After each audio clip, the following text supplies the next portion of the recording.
নমস্কার সম্মানিত দর্শকবিন্দু। তো 100 দিনের কাজের টাকা আটকে রাখা যাবে না, হাইকোর্টের কড়া নির্দেশ কেন্দ্রকে। অবশেষে কলকাতা হাইকোর্টের দ্বারস্থ হয়ে সুবিচার পেলেন পশ্চিমবঙ্গের 100 দিনের কাজের শ্রমজীবী মানুষজন। কেন্দ্রীয় সরকারকে স্পষ্ট নির্দেশ, বকেয়া টাকা অবিলম্বে পরিশোধ করুন।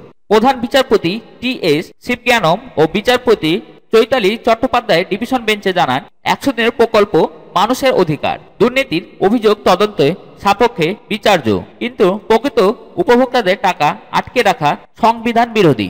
4 বছর ধরে আটকে কোটি কোটি টাকা। দীর্ঘ 4 বছর ধরে কেন্দ্র পশ্চিমবঙ্গের 100 দিনের প্রকল্পের অর্থ ছাড় করেনি।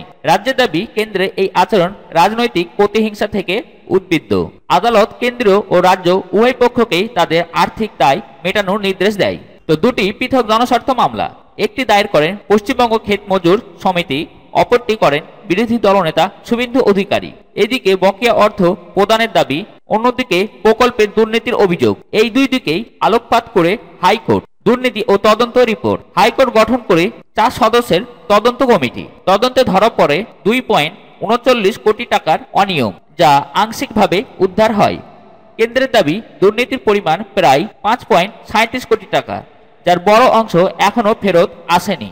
আদালত প্রশ্ন তুলে, দুর্নীতির প্রমাণ থাকা সত্ত্বেও অভিযুক্তদের বিরুদ্ধে ব্যবস্থা কেন নেওয়া হচ্ছে না। শুনানিতে করা মন্তব্য, রাজ্যের পক্ষে আইনজীবী কল্যাণ বন্দ্যোপাধ্যায় কেন্দ্রকে অভিযুক্ত করে অহংকারী মনোভাবের জন্য, আর মামলাকারীদের পক্ষে বিকাশ রঞ্জন ভট্টাচার্য বলেন, এই কেন্দ্র রাজ্য দ্বন্দ্বের বলি হচ্ছেন সাধারণ শ্রমজীবী মানুষ। তো পরবর্তী শুনানি 15 মে। ততদিনে কেন্দ্রকে দিতে হবে স্পষ্ট ব্যাখ্যা। কেন্দ্রের প্রকৃতি উপভোক্তারা এখনো তাদের প্রাপ্য অর্থ পাচ্ছেন না। তো আজকের এই ভিডিওটিতে এইটুকু ইনফরমেশন দেওয়া ছিল। ভিডিওটি দেখে যদি একটু ভালো লাগে, ভিডিওতে লাইক করবেন ও চ্যানেলটি অতি অবশ্যই সাবস্ক্রাইব করবেন। আজ তাহলে এই পর্যন্ত, আবার দেখা হবে নতুন কোনো টপিক নিয়ে পরের ভিডিওটিতে।